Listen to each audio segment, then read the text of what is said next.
എൻ്റെ പേര് സഹീറ എന്നാണ്. ഞാൻ എറണാകുളം ഡിസ്ട്രിക്റ്റിലെ ഏലൂരാണ് താമസിക്കുന്നത്. ഞാനിപ്പോൾ ഭാരതമാതാ കോളേജ് തൃക്കാക്കരയിൽ BA ഇംഗ്ലീഷ് ലിറ്ററേച്ചറാണ് ചെയ്തുകൊണ്ടിരിക്കുന്നത്.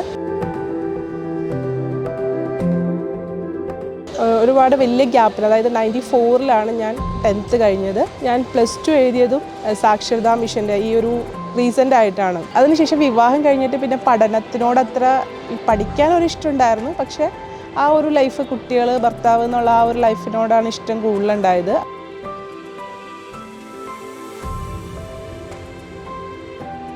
ഡിഗ്രി പഠിത്തം എന്നുള്ളത് ഒരു പഠിക്കണം എന്നുണ്ടായിരുന്നു. എനിക്ക് LLB ചെയ്യണം എന്നായിരുന്നു ആഗ്രഹം. അപ്പം അങ്ങനെ ഇപ്പോൾ എനിക്ക് പെട്ടെന്ന് കുറച്ച് ഹെൽത്ത് ഇഷ്യൂസ് വന്നായിരുന്നു.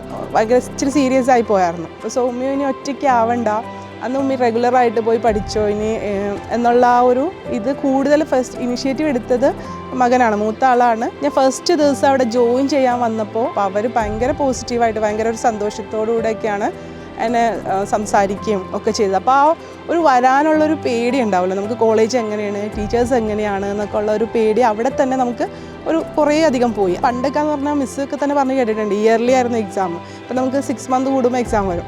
ആ 6 month എക്സാം എന്ന് പറഞ്ഞാൽ നമുക്ക് പഠിക്കാനൊക്കെ വളരെ കുറച്ച് സമയമുള്ളൂ. അപ്പോൾ അതിൻ്റെ ഇടയ്ക്ക് 2 ഇൻറ്റേർണൽ വരും. പിന്നെ ഈ എക്സാം വരുമ്പോൾ എനിക്ക് വേറെ ഒരു കാര്യം ചിന്തയിലില്ല, എങ്ങനെ എക്സാം നന്നായിട്ട് എഴുതാം. കാരണം മോശമാവാൻ പാടില്ലല്ലോ, നമ്മൾ ഇത്രയും പ്രായമുള്ള ആൾ പഠിക്കാൻ ഇഷ്ടമായിട്ട് വന്നിട്ട് പൊട്ടമാർക്ക് വാങ്ങിച്ചിട്ട് പോകാൻ പറ്റില്ലല്ലോ. നമ്മൾ പണ്ടൊക്കെ ഒരമ്മയായിട്ട് മാത്രം ഇരിക്കുമ്പോൾ നമ്മുടെ വീട്ടിൽ കുട്ടികളെയൊക്കെ എന്ത് ചെയ്യും, എപ്പോഴും പഠിക്കുക എന്ന് പറഞ്ഞുകൊണ്ടിരിക്കും.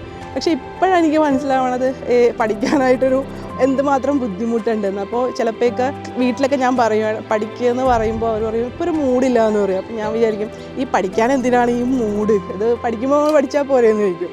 ഇപ്പോൾ എനിക്ക് മനസ്സിലാവുന്നുണ്ട്, പഠിക്കണമെങ്കിൽ ഒരു മൂഡ് വേണം എന്നുള്ളത്. നമുക്ക് ലൈഫിൽ എന്തെങ്കിലും ഒരു ആഗ്രഹങ്ങൾ ഏതെങ്കിലും ഒരു നിമിഷത്തിൽ നമ്മൾ മാറ്റി വെച്ച് പോയിട്ടുണ്ടെങ്കിൽ അത് എത്ര നാൾ കഴിഞ്ഞാലും നമ്മുടെ ഏജ് ഒരു തടസ്സമായിട്ട് അതിന് നിൽക്കുന്നില്ല എന്നുള്ളതാണ്. അല്ലെ, ആ ഒരു ടൈം ആകുമ്പോൾ നമുക്ക് ദൈവത്തിൻ്റെ അനുഗ്രഹം അല്ലെങ്കിൽ ആ ഒരു അനുഗ്രഹം ചില മനുഷ്യരിലൂടെ ആയിരിക്കും എത്തുക. ഇപ്പം ഞാനാണെങ്കിൽ ഒരു 40 വയസ്സും പിന്നെ ആ ഒരു ബെഡ് ആയിട്ടുള്ള ആ ഒരു സിറ്റുവേഷനിലെല്ലാം അവസാനിച്ച് എന്ന് വിചാരിച്ചിരുന്ന ഒരാളാണ് ഞാൻ. പക്ഷേ അതിൽ നിന്ന് ആ ഒരു ദൈവത്തിൻ്റെ അനുഗ്രഹം, അതുപോലെ തന്നെ ബാക്കി എല്ലാ കാര്യങ്ങളും ഒത്തു വന്നപ്പോൾ നമുക്ക് പഠിക്കാനും ആ ഒരു ഇതിലേക്ക് എത്താനും സാധിച്ചു. ഇനിയുള്ള ആഗ്രഹങ്ങൾ അത് പൂർണ്ണമായിട്ട് നടക്കണം എന്നാണ് ഒരു പ്രാർത്ഥന.